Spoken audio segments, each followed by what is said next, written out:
Atau ada pelanggan yang udah kok nggak pernah datang lagi ya. Sebelumnya rutin tapi kok sekarang udah enggak. Kok ghosting ya? Iya. Apakah pindah ke lain hati? Iya benar, atau emang diselingkuh ke toko lain. Sudah nggak butuh. Nah Iya. kadang kita reach out lagi, remarketing lagi customer.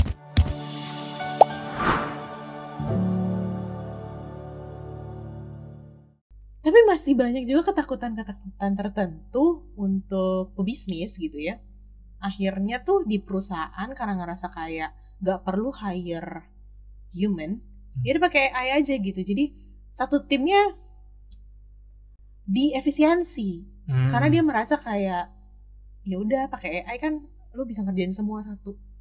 Soft skillsnya kan gak terlalu banyak yang kudu go provide gitu. Menurut Mas Radi gimana itu? Ya memang pasti akan ada kesetimbangan baru ya. Gitu. Keseimbangan alam. Dulu mungkin untuk menghasilkan output serupa butuh 5 orang dalam waktu seminggu. Sekarang mungkin porsinya berubah nih. Yang tadinya sama-sama 5 orang ya jadi 1 hari doang gitu ya. Atau mungkin lebih ekstrimnya yang tadinya 5 orang jadi cukup 2 orang. Tapi menurut saya sih bukan dalam rangka menghilangkan role manusianya. Tapi gitu. Malah manusianya yang dituntut untuk bisa memanfaatkan tools itu. Sama kayak misalnya tadi kita mencatat secara digital. Kalau dulu kita takut mungkin wah nanti datanya nggak ada di buku nih, nggak kepegang, nggak kerasa kan. Itu ketakutan-ketakutan atau kekhawatiran yang lumrah sebenarnya. Kayak dari dulu mobil manual ke mobil matic. Dulu orang mau pakai mobil matic tuh takut. Ada masanya, karena ntar kalau mogok lah dan lain sebagainya. Persis kayak sekarang mau beralih ke mobil listrik. Jadi ini fase adopsi aja yang kalau kita coba lihat dari atas ini waktu aja yang membuktikan. Gitu. Tampil hell or hill. Tapi kita sebagai manusianya nih dituntut untuk bisa punya nilai tambah lebih. Harus bisa lebih familiar dengan tools tersebut. Bayangin kalau kita mungkin ya mau apply di perusahaan dengan roles tertentu, kita nggak kenal dengan tools digital tadi, ini akan ditanya loh, kok nggak tahu sih? Padahal itu kan membantu banget gitu ya. Nah kalau kita resistan dengan tools itu kan malah bisa jadi bumerang. Tidak dipakai. Bener, harusnya membuka diri untuk bisa lebih familiar, terus mengikuti perkembangan. Jadi harusnya membantu kita sih. Malah kalau dirasa menghilangkan manusia kayaknya enggak substitusi tapi complementary. Membantu mempercepat, memperbaiki juga, meningkatkan kualitas. Iya. Jadi harusnya semakin baik sih. Baik ya. Tapi ada fenomena juga, jadi semakin mudah AI ini ngebantu manusia, tapi critical thinking sebagai seseorang yang menjalankan bisnis ataupun orang yang harus mengambil keputusan gitu, jadi semakin nggak kredibel. Ya, kita dituntut harus semakin tajam juga ya. Kan nggak mungkin kita nulis sesuatu di platform generatif AI itu nanya sesuatu terus kita telan mentah-mentah. Oh iya benar. Sama aja kayak kita nanya ke tim kita, kenapa sih terjadi fenomena A? Dia jawab aja sesuatu kan. Terus kita, oh ya gitu ya. Telan. Pasti kita kan perlu cross check, lihat bulan lalu kayak gitu nggak sih? Apa yang terjadi? Toko kita kenapa? Industri kita kenapa? Makroekonomi kita kenapa? Berat. Jadi sebenarnya lo tetap harus stay curious ya. Benar. Harus semakin tajam. Mungkin nanyanya juga harus lebih spesifik. Terus mungkin coba lebih dari satu platform. Jangan-jangan beda semua lagi jawabannya nih. Makin bingung deh. Ya sama aja kita nanya ke tim. Si A jawab ini, tim B jawab ini. Gimana kok beda sih? Iya. Jadi sebenarnya mirip-mirip kan? Iya. Berarti sebenarnya pengambilan adjustment dari seluruh informasi yang tetap relevan sama bisnis kita itu penting ya. Meskipun ya AI tadi udah sangat membantu banyak gitu. Tapi kemarin saya coba Mas, ada di AI-nya Google kan Gemini ya. Gitu. Saya tanya kayak cari data ini dong karena saya mau presentasikan gitu. Tapi nggak gampang dapetin itu ternyata. Ternyata saya diarahin ke coba cek beberapa website ini gitu. Nah muncul indonesiadata.id. Berarti itu sebenarnya jawaban dari masa depan ya, Mas Radi? Iya, jadi ternyata kita tuh nggak nanya ke crystal ball gitu, Yes. keluar jawaban enggak. Uh-uh. Kadang mereka ngarahin karena mungkin secara data akses informasi juga terbatas. Oke. Dia nggak bisa masuk lebih jauh karena ada limitasi tertentu mungkin ya. Karena kan nggak semuanya di open kan. Yes. Gitu. Atau misalnya kontennya udah di konten reference-nya ya sudah dihilangkan. Kan jadi udah nggak ada tuh. Nggak bisa dibaca tuh ya. Ya ibarat kalau dulu kita nge-googling misalnya paper gitu ya, ternyata papernya udah nggak bisa diakses atau karena suatu hal, kan nggak mungkin kita misalnya mensitasi itu gitu ya, karena kita belum baca gitu ya. Ya mungkin sekedar menambah insight aja gitu ya. Jadi sebenarnya mirip-mirip, tapi ini apa ya, pendekatannya aja yang semakin kaya. Yes. Secara bahasa juga lebih conversational. Iya. Lebih humanis. Benar. Nggak terlalu robotik gitu ya. Iya. Oke, alright. Tapi secara personal menjalankan bisnis dengan kondisi digital transformation ini kan nggak seluruh industri tuh bisa adapt dengan baik gitu ya, terutama untuk generasi-generasi pengambil keputusan untuk melakukannya. Udahlah transformasi digital nih gitu. Kan banyak fundamental things harus siapin ya Mas Radi. Betul. Kadang malah tadi FOMO ya, maunya langsung loncat tiba-tiba implementasi generatif AI, tapi ternyata fondasinya belum cukup nih. Gitu. Kita masih belum punya aspek-aspek fundamentalnya yang ternyata tuh jadi layer yang wajib dulu nih sebelum kita lanjut ke fase-fase berikutnya. Tapi itu sebenarnya bukti ada semangat kan, mungkin dari high levelnya melihat mereka bisa kok memanfaatkan teknologi tertentu, tapi kita ternyata ada gap nih. Nah kadang di situ butuh di-assess dulu kan, ada di mana gapnya, apakah bisa diisi dulu sebelum ke sana. Jadi butuh proses sih, butuh proses. Berarti kan sekarang kita juga di beberapa kementerian pun Kominfo dari branding, dari Kementerian Komunikasi Informatika jadi Komdigi, komunikasi digital. Berarti kan pemerintah juga udah tahu ya bahwa ini sebuah keniscayaan, bahwa part yang paling sulit adalah mengubah habit konvensional ke digital lifestyle gitu. Banyak sekali PR pemerintah, Mas Radi. Menurut Mas Radi, untuk proven branding Komdigi, apa dulu basicnya? Cocok branding Anda gitu. Ini bukan kritik ya guys, tapi ini adalah suara netizen Indonesia. Mas Adi, gue tadi nggak janjian nih nanya ini. Pertama, saya bukan pelaku dan expert dari branding. Ini dan, sebagai netizen aja. Iya benar-benar. Gitu. Tapi sebenarnya langkah merubah nama tuh cukup berani ya. Berani banget. Cukup berani. Pasti kan ada implikasi di struktur di bawahnya dan lain sebagainya gitu ya. Jadi semangatnya sih luar biasa ya. Semangatnya luar biasa. Mudah-mudahan sih strateginya bisa bisa dijalankan, program-programnya juga bisa dijalankan. Iya. Kita sangat menunggu itu. Branding ya, kalau orang awam sih sangat sebagai orang awam mungkin meminimalisir blunder-blunder komunikasi mungkin ya. Meminimalisir blunder-blunder komunikasi yang dilakukan di digital channel gitu. Bisa jadi. Gitu ya. Walaupun nggak tahu apakah itu strategi, kita nggak tahu, atau memang ya udah niat baik dulu gitu. Iya, doa gitu. Nama adalah doa, atau memang cara untuk mendapatkan feedback dari masyarakat. Kan mungkin dilempar dulu suatu hal dan lain sebagainya. Tapi ya sebaiknya, karena tuh bisa luar biasa berbahaya kalau tidak bisa dikelola dengan baik kan, bisa jadi bumerang. Jadi kalau branding sih ya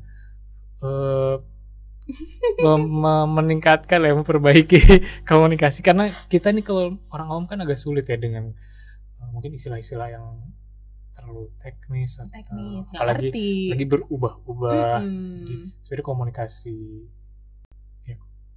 cara berkomunikasinya aja sih, kalau itu semakin smooth kayaknya masyarakat akan semakin happy, seamless lagi untuk menerima informasi ya.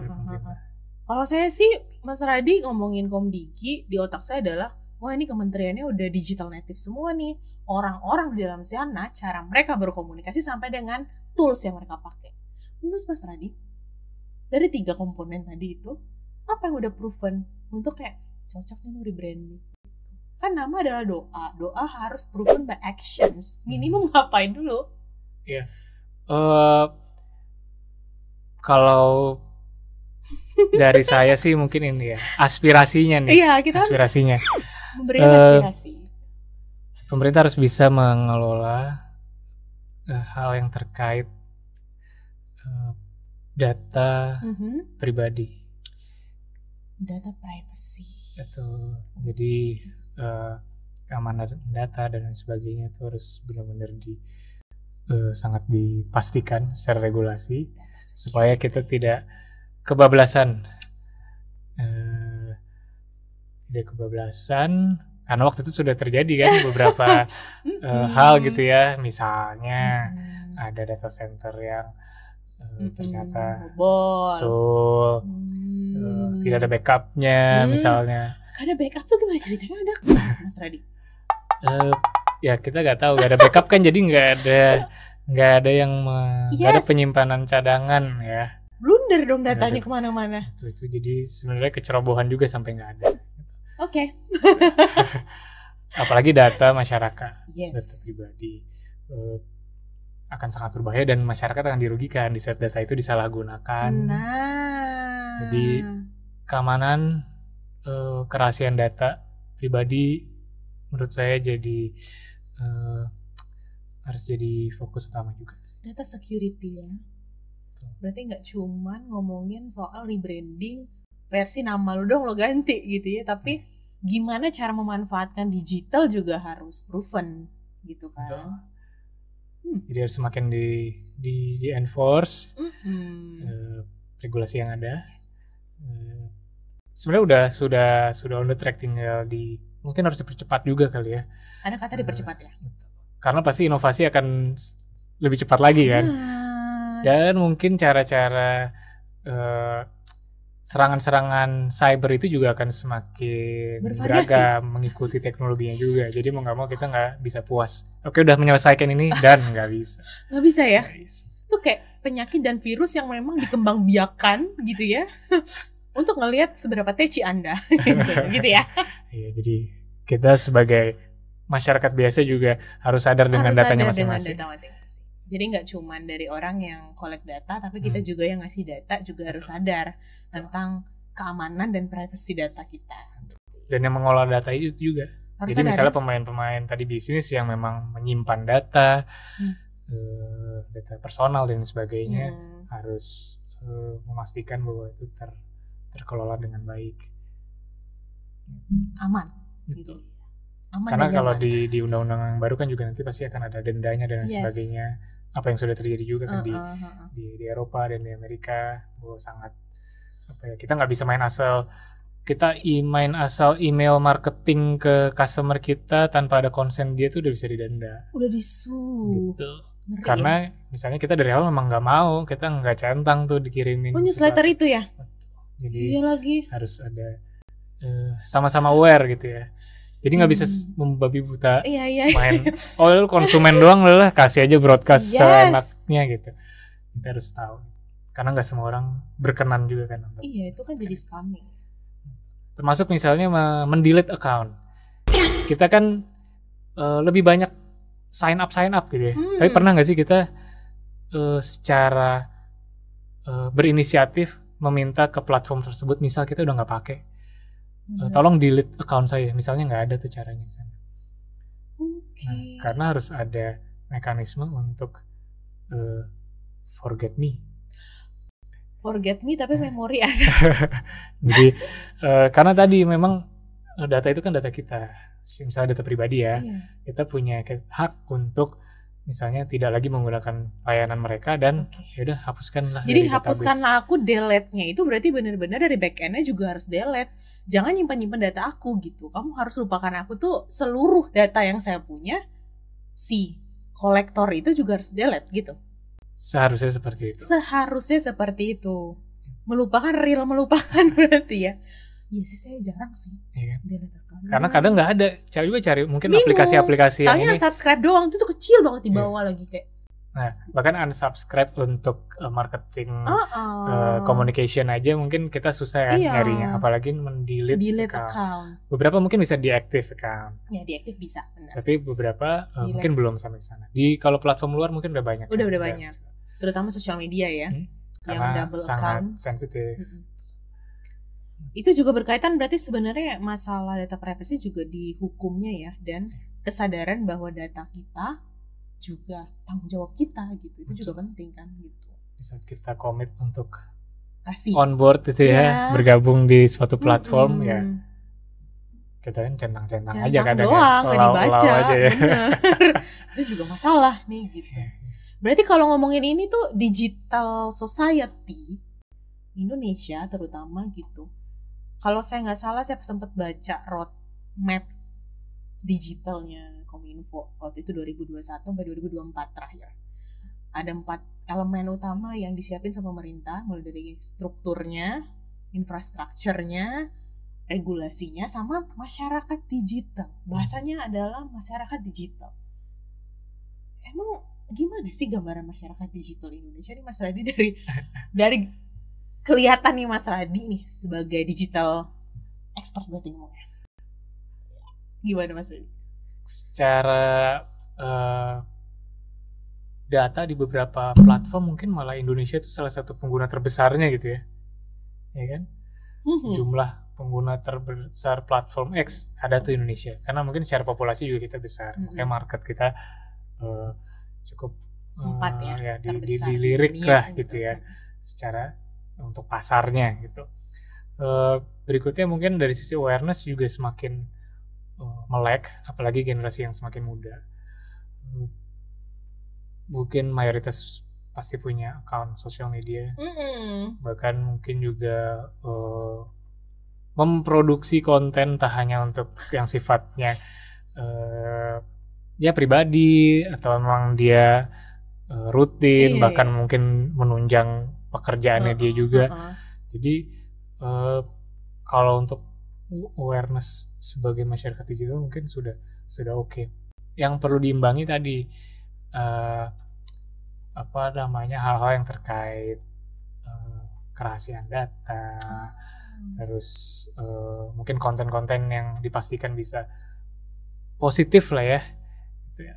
Karena mungkin kita nggak bisa nih main asal nge-shoot ada anak kecil di bawah umur yang kita nggak tanya dia mau masuk di frame itu boleh muncul atau enggak, di beberapa part harus di blur dan sebagainya, atau korban dari fenomena tertentu nggak bisa langsung dibuka begitu aja kan. Jadi mungkin hal itu yang harus diimbangi dia. Pemanfaatan data nggak serta-merta seenaknya aja gitu. Nah, berarti kan itu harus ada transfer skills, knowledge, dan basic requirements yang memang masyarakat digital Indonesia ini harus tahu gitu. Karena nge-capture WA aja kan sekarang kalau dipublish kan bisa kena undang-undang ITE ya kalau nggak salah ya. Nanti bisa jadi bukti kan. Jadi kan hal-hal kayak gitu juga nggak semuanya sadar dan tahu harus selalu ada konsekuensi dari digital act. Action kita nge-forward sesuatu berita tapi ternyata beritanya nggak benar gitu atau linknya ternyata nggak benar, tapi kita udah kemakan judulnya gitu ya yang cukup provokatif mungkin. Dari sisi kita sebagai masyarakat digital yang baik mungkin cek dulu benar nggak gitu ya, jangan asal nge-forward aja karena kalau jadi hoax kan bisa jadi bahaya ya, bisa dihukum juga kan. Bisa dihukum. Bahkan sekarang kalau misalnya foto kita jadi stiker katanya bisa disu loh. Iya, kalau yang digunakan tidak berkenan. Oh iya, masalah berkenan nggak berkenan ini berarti konsen ya. Kayak ya udah setuju nggak setuju, boleh nggak boleh gitu. Berarti agak sulit nih. Berarti ngomongin digital society sebagai orang yang harusnya udah mulai digital savvy ya. Generasi-generasi kita udah mulai digital savvy. Ada nggak sih langkah basic untuk bisa memulai digital lifestyle dulu di bisnis lu gitu? Oke. Untuk di bisnis ya? Di bisnis. Oke, di bisnis kita lihat dulu kondisi yang sekarang ada kayak apa gitu ya. Misalnya punya karyawan dan sebagainya. Yang tadinya semua percakapan diskusi itu hanya di meja meeting, di ruang meeting, sekarang sudah beralih ke chat grup. Ya, itu pun ada konsekuensinya kan. Ya, betul. Emang kita yakin datanya nggak kemana-mana. Jadi ada konsekuensi atas adopsi teknologi tadi. Bukan untuk menakut-nakuti ya, karena itu kan membantu ya. Betul. Kita berkoordinasi lebih mudah dan lain sebagainya, lebih cepat. Tapi hal seperti itu. Jadi mungkin tools yang digunakan di dalam operasional bisnis, jangan terburu-buru, jangan FOMO, dilihat kebermanfaatannya, dicari alternatifnya, mana yang paling fit. Pokoknya ada kata-kata kunci, lu jangan ikut-ikutan lah ya gitu kalau nggak sesuai sama bisnis lu gitu. Jadi ternyata nggak cuma harga doang ya. Iya. Kecocokan teknologi juga ya. Betul. Berarti apa sih Mas Radi well plan untuk preparation roadmap-nya digital transformation level UMKM deh di Indonesia? Tadi kan udah disebut ya, fintech, financial technology dan lain-lain gitu. Gimana bikin roadmap-nya untuk kayak oke, gue akan scale up ke sini, gimana gue akan scale up ke number 3 to gitu dan seterusnya. Jadi transformasi digital itu kan pada dasarnya untuk membantu perusahaan mencapai target tertentu ya, atau mencapai milestone tertentu. Biasanya kita mulai dari situ. Jadi goals besarnya apa nih? Terus kita coba turunkan. Kan goals besarnya cuan Mas. Iya, misalnya double revenue misalnya. Atau tetap ya. Double revenue, bikin caranya sendiri. Iya, kita pusing kan? Iya, pusing gitu. Nah, baru dilihat digital transformasi malah double the cost lagi. Iya, bukan revenue tapi investment, ngomongin investment. Bisa jadi mungkin diawali dengan investment. Terus gue kepikiran Mas Radi, menurut lu ada nggak satu contoh industri kah, perusahaan kah, brand kah yang menurut lu transformasi digital keren? Ada nggak? Mungkin bisa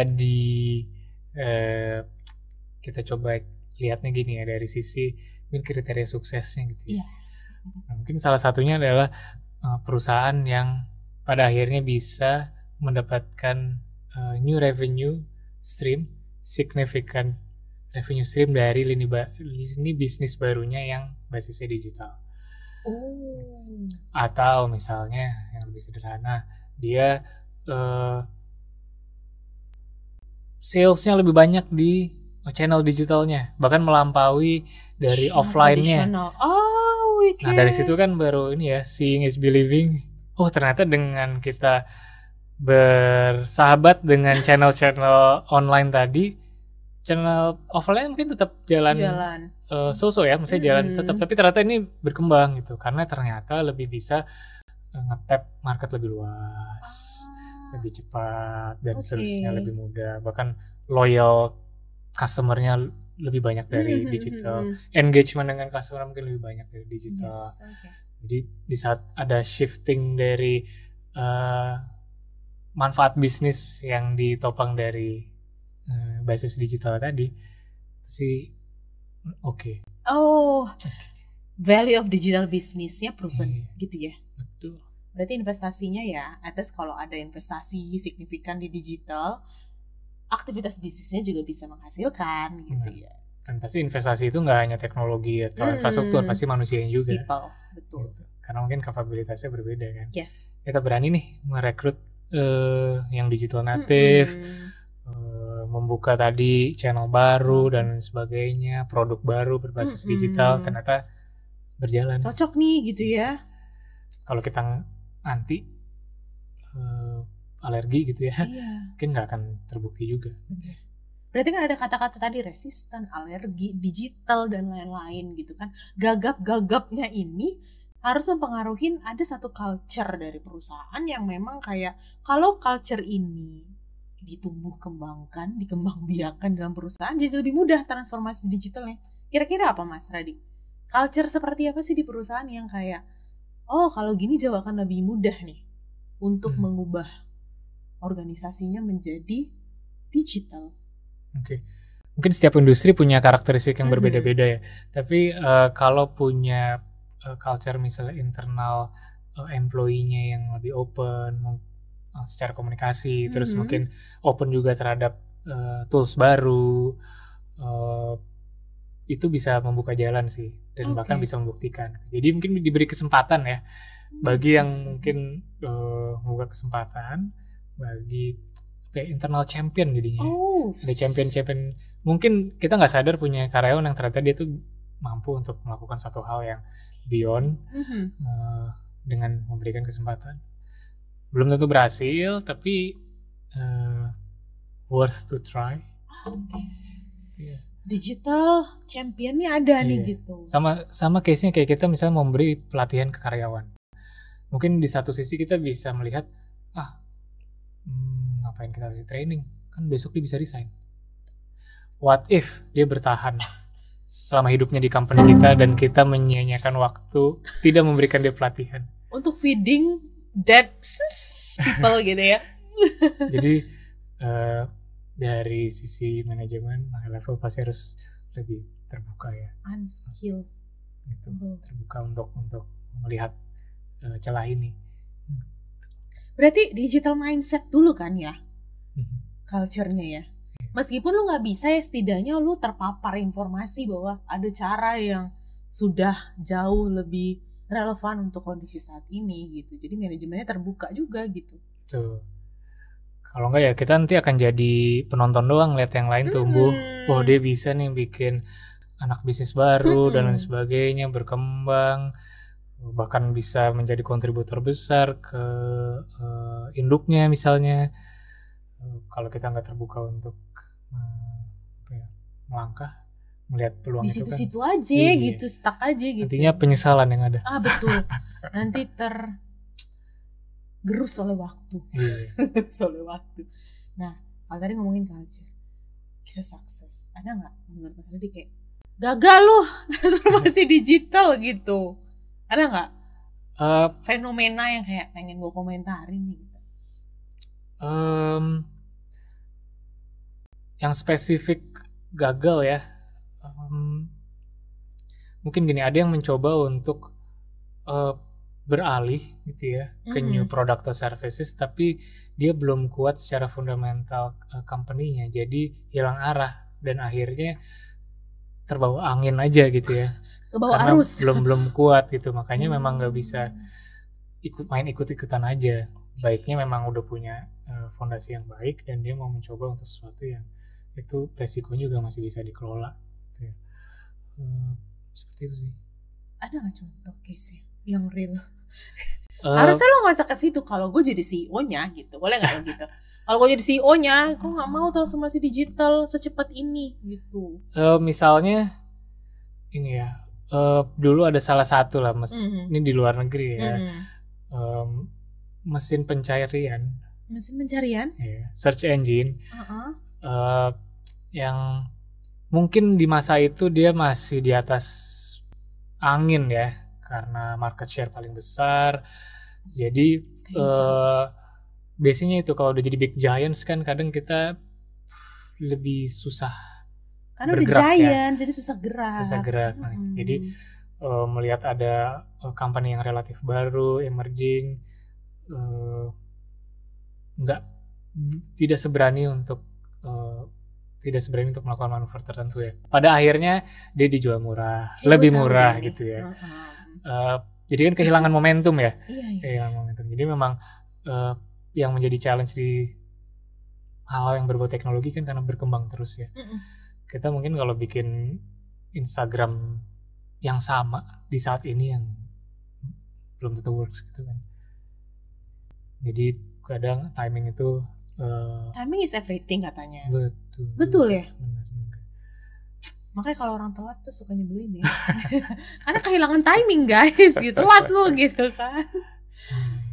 Oke ya, di situ malah kepiawaian manajemen dan sebagainya untuk melihat. Itu mungkin yang masih sulit ya untuk AI bisa menggantikan kalau ditanya lagi. Partnya itu ya. Gak bisa ngambil keputusan strategik bertanya ke AI. Apa bisa? AI saya jual aja nggak nih company gitu? Iya kan, nggak bisa. Belum, maybe yes, maybe no. Bisa. Atau mungkin nanti bisa. Tapi mungkin tetap ada insight yang cukup bisa dipertimbangkan. Sekarang saya curhat udah ke AI-nya WhatsApp anyway. Oke. Meta. Ini kayak siapa sih ini? Terus dikasih tahu Mas Adi. Dia adalah seorang bla bla bla. Kok dia nyebelin sih? Mungkin karakteristik dia adalah bla bla gitu. Itu salah satu strategi meluncurkan fitur yang cukup piawai, di mana WhatsApp udah punya customer base yang luar biasa besar. Jadi dari sisi metanya lebih mudah untuk go to market kan, dan tempelin aja gitu kan. Nah, di satu sisi lainnya data kita dipelajari atau dipelajarin atau dimonetisasi. Terpelajari lah ya. Itu walaupun mereka dan semua platform pasti tetap mendeklarasikan bahwa menjaga data dan lain sebagainya. Kan ngomongnya kalau di situ adalah untuk memberikan produk yang semakin relevan gitu kan, bahasanya gitu, untuk membantu bahasanya. Karena kadang-kadang annoying juga ya.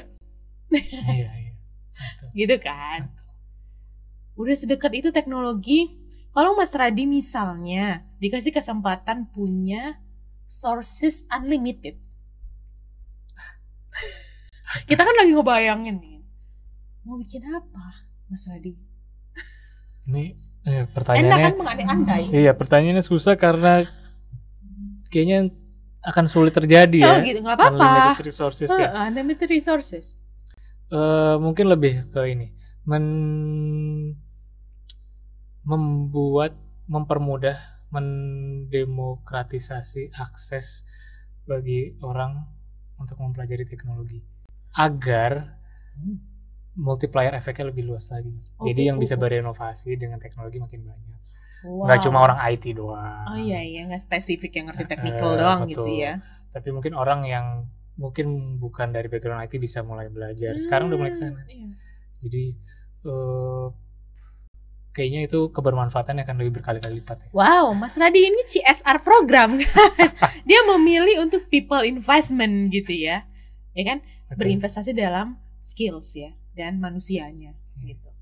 Jadi kalau misalnya Mas Radi dikasih sources unlimited, yang dilakukan adalah mengedukasi.